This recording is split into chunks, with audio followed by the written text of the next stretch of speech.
if the EPL champions we defeated without Kopama, without Cohen, without many players, these other ones, we will still remain to be the world champion. We will prove them that it is possible, we can.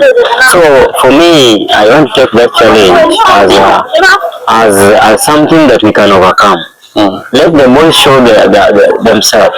Because when you look at the left and the right wing, players were for excess. Let's use Estavao in 10. Because initially, Estavao, before he even came to Chelsea, he was really he wished to play in number 10, in number 10 role. So I think let's give him time there, because that boy is equally important in that area, with the pace in that area. I think it's just okay. Then the rest, Pedro Neto on the right, maybe Garnacho and Gittens, but on the other side, remember we still have George. So I think iko sawa bado. Bado iko sawa. To keep the other boy on loan from Brighton, Bonanate.